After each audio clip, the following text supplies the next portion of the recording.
En matière d'emploi, les prévisions pour cette année ne sont pas bonnes avec un taux de chômage record annoncé. Pourtant, il reste des secteurs porteurs qui offrent des débouchés, notamment dans le domaine des services. Les détails avec Adèle Lassouli et Kinerkan.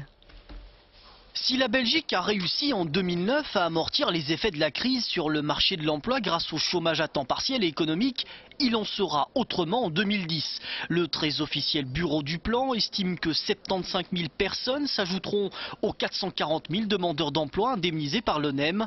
Certains se montrent encore plus sceptiques. Il faut s'attendre à un taux de chômage qui va flirter avec les 15%. C'était prévisible.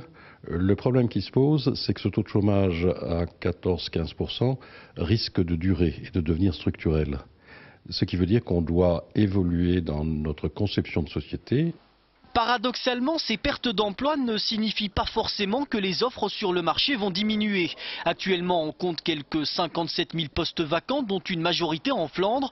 Il y aurait donc, selon certains spécialistes du recrutement, des profils très demandés.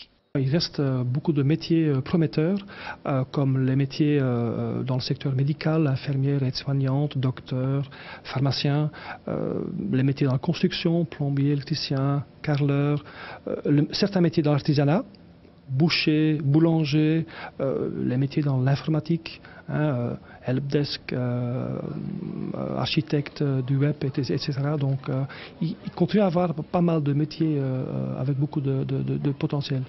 Ces postes vacants seraient l'arbre qui cache la forêt. Le chômage structurel est aujourd'hui toujours orienté vers la hausse. L'emploi pour tous serait un leurre. Certains économistes préconisent une remise en question globale sur le plan social et économique.